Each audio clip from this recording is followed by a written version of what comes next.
Sa gitna ng kantanghaliang tapat, merong natutulog dito at sumilong lang sa isang balikat.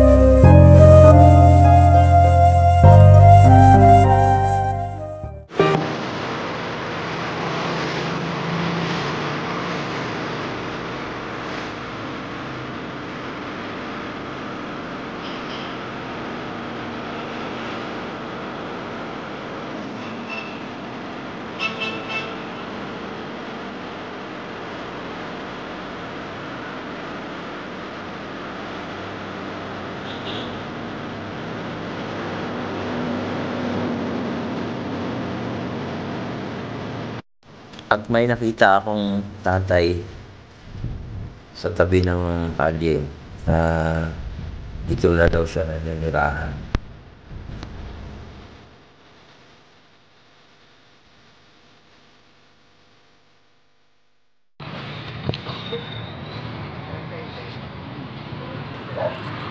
Hi tay! Ngayong araw sa'yo. Musta tay?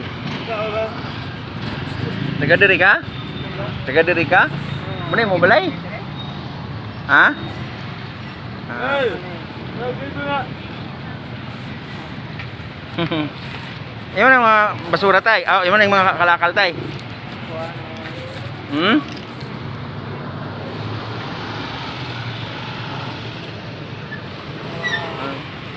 Tapos kan iyon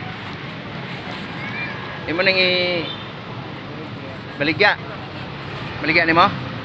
Tapi lah baligyan mo na. Ha? Ha?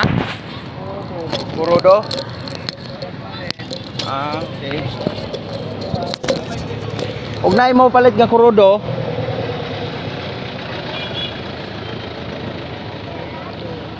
Pila baligyan mo? Dos? Okay. Ha?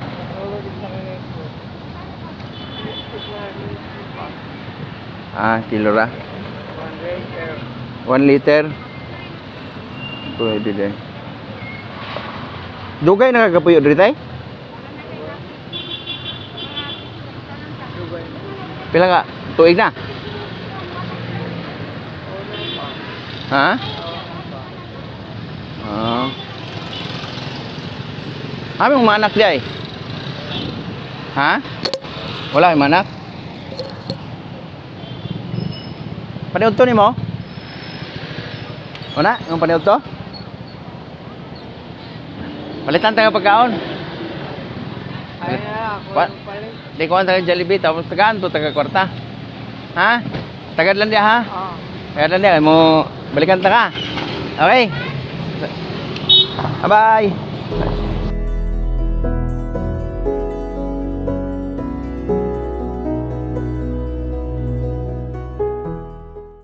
A few moments later.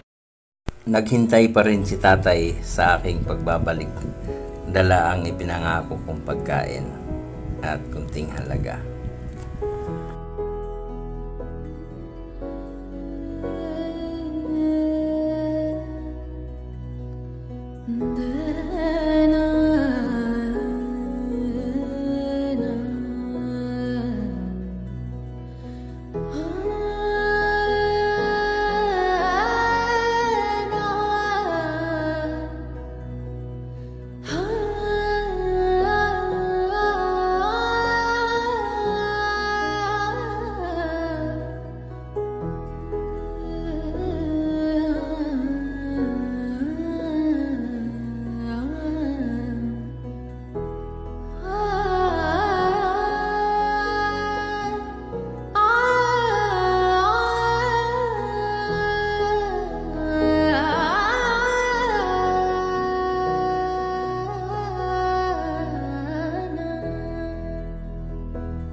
Bibigyan natin si tatay ng kunting halaga na pera.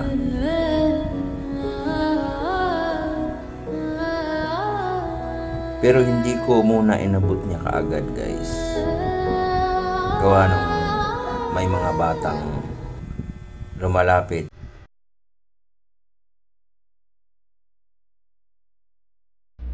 Kaya naghanap ako kay tatay ng tiyempo na maabot ko yung pera at maitago niya kaagad.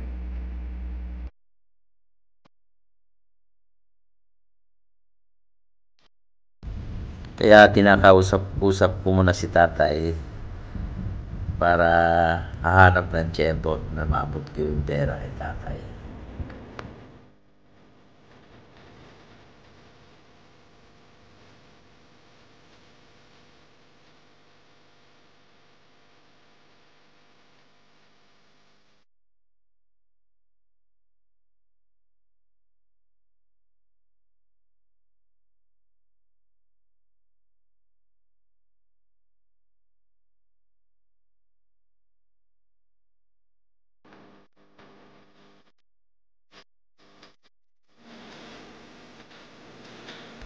At ito na, binigay ko na kay tatay ang pera at pinasilip ko na agad sa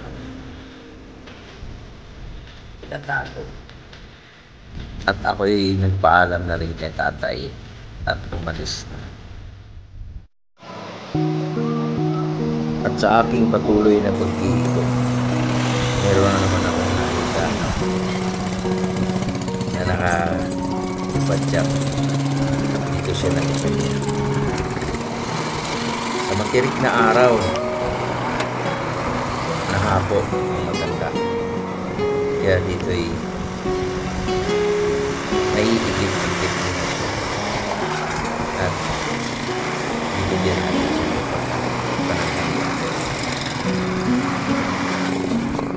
At dito'y kinausap ko si tatay na nangungumusta at bakit siya nandito.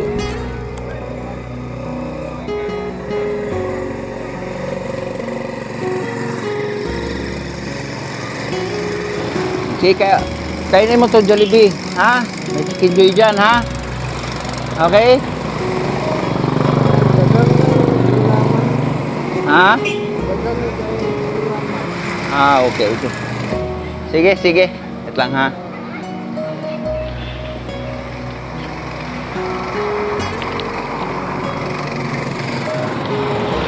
Naku, yatag ni mong watay.